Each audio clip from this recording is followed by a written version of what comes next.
Esta madrugada se cumplieron ya 5 años de un caso que interpeló como pocas veces al aparato de seguridad, al aparato de justicia en Córdoba, el gatillo fácil, el asesinato policial de Valentino Blas Correas. 17 años tenía, viajaba con 4 amigos en un auto y en un control en la avenida Vélez Arfiel, solamente porque el conductor no frenó como quería el policía, les dispararon sin ninguna razón los policías. Uno de los disparos atravesó el vehículo e impactó en Blas. Un caso que terminó con 11 policías condenados. Ayer a la tarde, estos fallos que también tienen tintes políticos, el Tribunal Superior de Justicia ratificó lo que había fallado en su momento la Cámara Octava del Crimen. 2 policías condenados a prisión perpetua por el gatillo fácil, otros 9 policías también condenados por armar una escena donde intentaron plantar un arma, esto de lo peor policía, y que motivaron cambios que hasta el día de hoy ponen una enorme lupa sobre el accionar de la policía de Córdoba. Bienvenida, Sole. ¿Cómo Gracias. estás? Estoy, que no es poco, estoy. Hoy un día complicado. ¿Sí? Sí, en realidad vengo de 2 o 3 días, que ya, a ver, a 5 años uno ya tiene lindos recuerdos. Yo ya tengo lindos recuerdos con Blas, cada vez, digamos, la noche del 6, del 5, se me habían como, se te escapan y volvés a recordar momentos lindos. Pero bueno, estas fechas te vuelven a esa noche, te vuelven a todo lo que hubieses querido hacer y no hiciste, todo lo que hicieron, lo que, como dijo Juan, o sea, la peor policía se vio en ese momento, y creo que Blas los encontró todos juntos, porque no fue solo el disparo, que siempre digo, fue lo más triste de la noche, pero no fue lo peor ocurrió después de los disparos. Y bueno, y como quedó demostrado en el juicio, a las 2:30 de la mañana, el gobierno completo sabía lo que había pasado. Entonces creo que no queda otra más que luchar incansablemente para que eso cambie. Quiero que te llevemos parte por parte, porque si hay algo que ha tenido siempre tu palabra, y este caso es mucha humanidad, mucha cercanía con la gente para contar qué es lo que ustedes vivieron a corazón abierto. ¿Vos te acordás de la noche del 5, del 6, de haber hablado con él, de él decirte que iba con amigos a algún lado? Si hay algo que Blas fue respetuoso con la pandemia, ya por demás. Yo le decía, no salís, y no se movía ni al patio. Cuando surgen estos permisos, digo, porque por ahí la gente cuestiona, Blas salió con permisos del gobierno. El gobierno permitía juntarse en un bar en mesas de a 6. Ellos en su grupo de amigos hicieron un sorteo, salió dentro de los 6 que se iban a juntar en esa mesa. Y cómo decirle que no, 17 años, todo un último año de secundario truncado. La verdad que si hay algo de lo que no me arrepiento es de haber dicho que sí. Anda, salí. Por supuesto, hoy me vuelve a preguntar y hoy le vuelvo a decir que sí, porque estaba feliz. Así que nosotros estábamos en obra en casa, 5:30 de la tarde volvimos con mi marido y nada, un beso, me voy, subió un remis que llamó, se fue a lo de mi mamá, que vivía en el centro, porque se juntaban ahí en Nueva Córdoba, se bañó, y a las 7:30, creo que 8, partió a su encuentro. Y nada, a las 48 horas lo volví a ver en un cajón. O sea, así triste y duro, pero es lo que me pasó. Nada, creo que era la 1 más o menos, me despertó mi hijo. Nosotros teníamos a Mili muy chiquitita, bebé, 8 meses. Así que yo siempre sacaba el volumen del teléfono, porque cuando dormíamos. Claro. Y la verdad es que nunca tuve temor de cuando mis hijos salían. Gracias a Dios nunca fui una mamá temerosa. Siempre decía, si pasa algo me van a golpear la puerta, ¿viste? Pero nunca pensaba que iba a pasar. Bueno, entonces se contacta unos amigos de Blas con Juan, mi hijo mayor. Me despertó y me dijo, vení, que pasó algo con Blas, hubo un accidente. Yo no entendía nada, así media en pijama, media con una campera que me puse arriba porque estaba frío. Salí y yo sabía que era algo muy malo. No querías, viste, cuando vos no querías, pero yo no sabía qué pasaba. Llegamos a Corrientes de Chacabuco y no me dejaron acercarme al auto. ¿Él todavía estaba ahí? estaba ahí, yo logré ver en mi cabeza, a veces digo, uno a veces confunde entre tanta imagen que se vio con la realidad. Debo decir que me pasa, pero estoy convencida que en ese momento yo vi el auto con la puerta abierta y vi una bolsa blanca. Nadie me dijo nada, pero yo supe que era mi hijo. Bueno, no me dejaron acercar, yo pensé que había sido un robo, que se había quedado en el medio de un enfrentamiento. Nunca, jamás pensé que había sido la policía, nunca. O sea, hasta ese momento vos no sospechaste que había nada malo con la policía. No. Aparte no soy una mamá que nunca haya dicho a mi hijo, ojo con la policía. No. Bueno, la policía me mandó a jefatura, que ahí me iban a dar las explicaciones de lo que había pasado. Llegamos a jefatura, me hicieron subir y bajar esas escaleras que las recuerdo. Iba y volvía, entré a una sala, me preguntaron si yo era testigo de lo que había ocurrido. Le digo, yo quiero saber qué pasó con mi hijo, ¿dónde está mi hijo? Digo, porque nadie me había dicho que estaba muerto. Vos hasta ese momento no sabías, lo sentías. Mi corazón lo sabía, mi hijo mayor lo sabía, pero no me había dicho nada. Y como no me daban explicaciones, volvimos a Corrientes de Chacabuco, ya con mi marido, porque en medio de esto, como Juan sabía que Blas estaba muerto, lo hace que a mi marido que vaya para allá, y volvimos a Corrientes de Chacabuco, y ahí escucho la voz de uno de los papás que dice, agárrenla a la Sole, porque cuando se entere que fue la policía no sé qué va a pasar. Ya era un cordón increíble de policía que no te dejaban acercar. Tampoco respuestas, volví a jefatura, tampoco respuestas, maltrato, allá ahí no nos dejaban entrar, habían hecho cordón policial, así que volví a las 6 de la mañana a mi casa sin respuestas. O sea, oficialmente nadie me dijo, tu hijo está muerto, nadie me dijo, a tu hijo lo mataron, nada. Vos, Sole, siempre contás que a partir de ese día empezaste a descubrir la otra cara de la policía, la otra cara de la justicia, incluso hasta del propio gobierno. ¿Cómo se procesa 5 años después que sea la propia policía la que nos tiene que dar seguridad, la que te arrebata a tu hijo?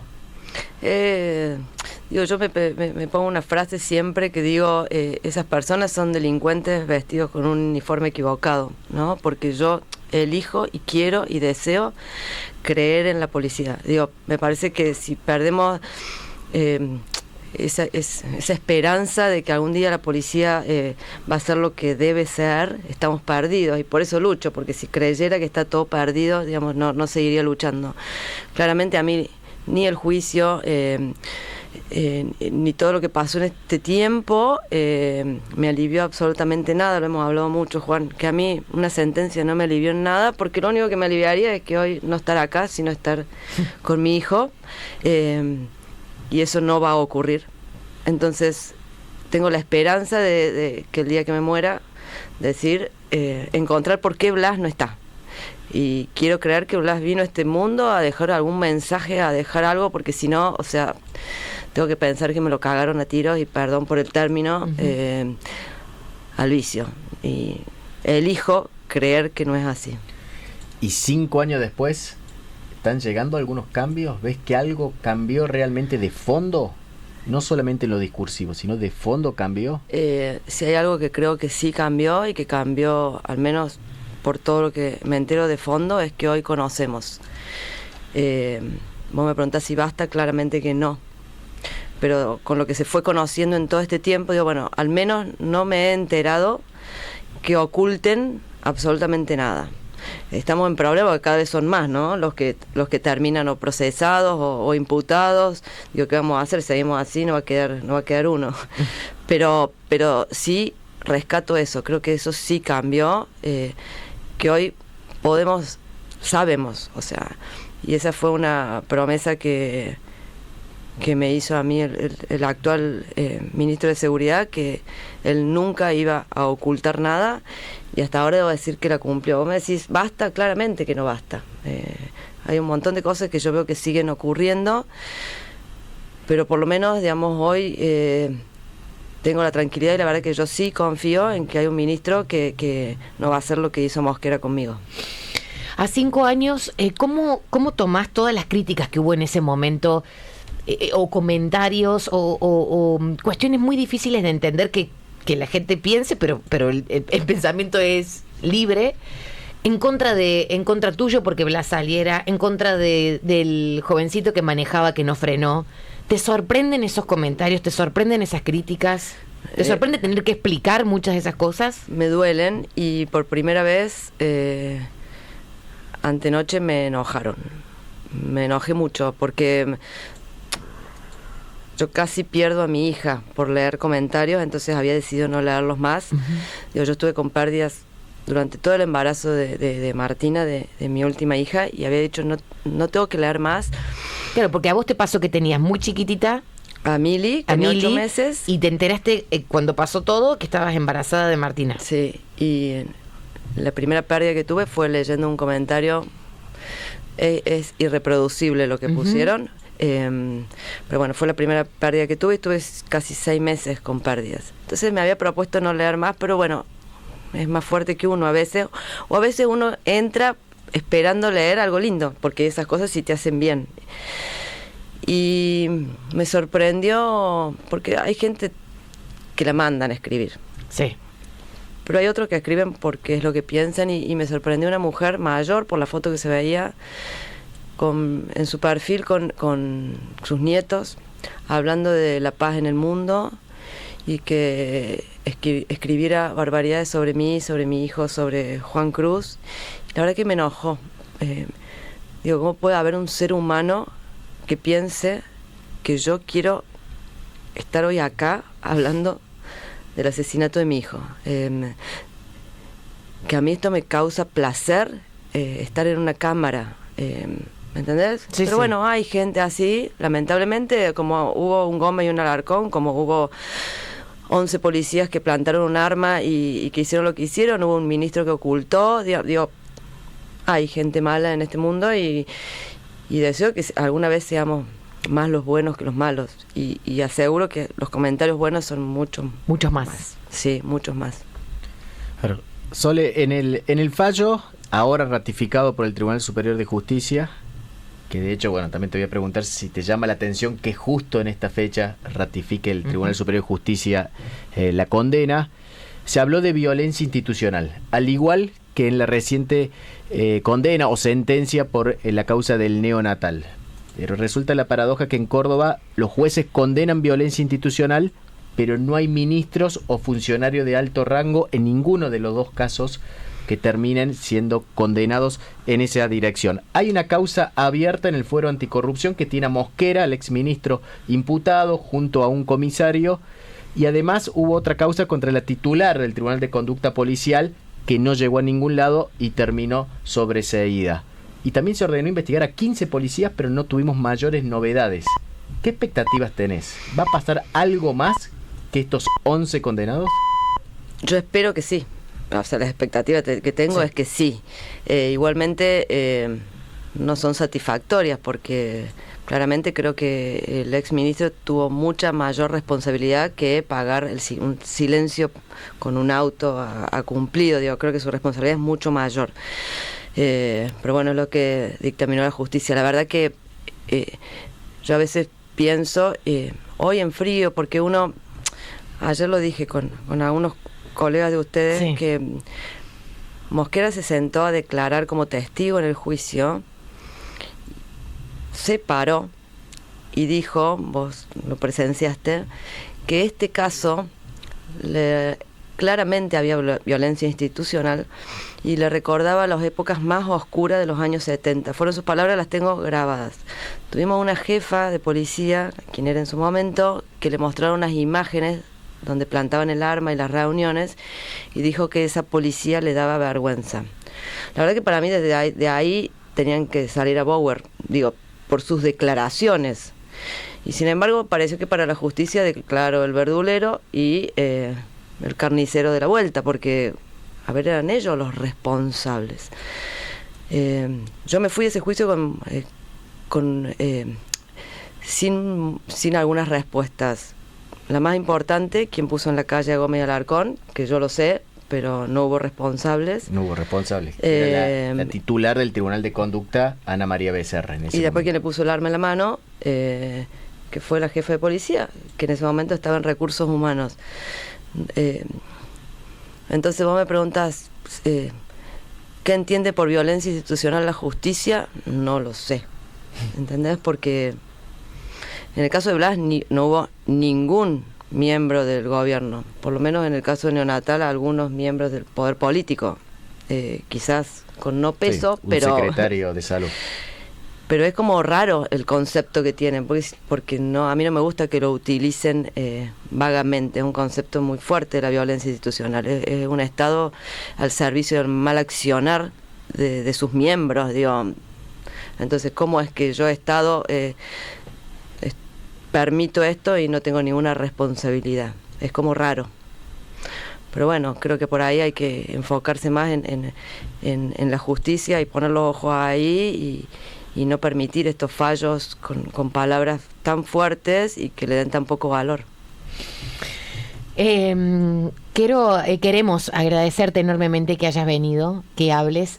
Lo hiciste siempre, que eso es una cosa... nos resulta muy difícil de entender y lo hablamos mucho nosotros, qué pasa por la cabeza de una mamá o de un papá que pierden un hijo. Es muy complicado de pensarlo para el que no lo pasó nunca. Y le sumo a tu caso el hecho de que vos nunca dejaste de hablar y de pelear por Blas. No me lo puedo permitir porque creo que Blas abrió los ojos de algo que no ocurrió solo con Blas. Entonces, detrás mío hay un montón de mamás y de papás que me necesitan hablando, uh-huh. ¿Sí? Y hablo de los otros casos, porque Blas no fue una excepción, Blas fue un caso más. Entonces, con orgullo, es una mochila pesada, o sea, no es fácil estar hoy acá, pero lo hago porque sé que mi hijo, donde esté, me está mandando a hacer esto. Digo, hay un Joaquín, hay un José Ávila, hay un Güere Pellico, y son interminables la lista, lamentablemente, y no tienen... muchas veces a lo mejor el micrófono, la fuerza, digo, porque como vos decís, el que pierde un hijo lo lleva como puede, ¿no? Ustedes habrán visto que el papá de Blas no habla, y yo no dudo de su cariño hacia su hijo, o sea, claramente mi papá tampoco habla mucho y no dudo del cariño pero son formas distintas de llevarlo. Cada uno lo lleva como puede, digamos. Yo sí debo agradecer el grupo de gente que tengo a mi alrededor. Mi marido, que fue un sostén y lo es, increíble. Mis hijos, que me llenan el alma. Uh-huh. Digo, y aprovecho hoy que estoy acá, la primera vez que vengo a esta radio, para hacer un agradecimiento especial. Me pidió que no lo nombre, pero yo tengo la necesidad de decirlo a toda la gente que forma este canal, que tienen al ser humano más extraordinario trabajando con ustedes, que es Federico Albarenque. Que yo le estoy eternamente agradecida porque casi sin conocerme te ayudó. Nada, me alivió mi corazón. Uh-huh. Fede lo sabe, yo se lo he dicho un montón de veces. Ojalá acá lo valoren tanto como lo valoramos, no solo mi familia, sino la gente que lo quiere. Para mí hubo un antes y un después de conocerlo a Fede, él lo sabe. Pero desde lo humano, sobre todo. Por supuesto. Uh-huh. Desde lo profesional no tengo dudas, digamos, de tantos años de estar acá y que lo aguanten con su cara de... con su falta de simpatía, como le dicen, y escuchar recién, pero es un ser humano extraordinario y tienen el honor de tenerlo trabajando con ustedes, así que nada, no me quería ir de acá sin decirlo, sé que me va a matar cuando... Sí, ahora a las 2 vamos a cobrar 2, pero tenía esa necesidad de decirlo, porque hay mucha gente que a uno lo apuntaló, y los conocidos es, o el que te quiere de siempre es del que uno lo espera. Federico era una persona que yo no lo esperaba porque yo no lo conocía, yo lo conocía a través de mi marido. Y fue fundamental. Por eso no habla hoy, digamos, también quiero explicar el contexto del hecho de que él está acá presente en el estudio, pero él no menciona porque justamente lo comprende la general de la ley, como dice él, y nos ha enseñado desde que entramos, entonces por eso él no participa en la entrevista, pero está acá, me dijo, yo me voy a quedar acá. Siempre él fue así, o sea, súper correcto. Hemos tenido charlas íntimas sí. tremendas. Pero nada, no me quería ir de acá, y perdón, Fede, porque sé que me vas a matar, pero tenía que decirlo. Quería decir esto, gracias por invitarme, hoy es un día especial. Sí. A las 18 horas en el Consejo Deliberante va a estar la obra que hizo Santiago São Paulo sobre la muerte de Blas y sobre violencia institucional y sobre la muerte de tantos silenciados. Así que los invito a los que quieran acompañar. Intentaremos que sea un día emotivo y a partir de mañana seguir luchando para que Anticorrupción de una vez por todas resuelva. Gracias, Juan. Gracias. Es Soledad Laciar a 5 años del asesinato de Valentino Blas Correas.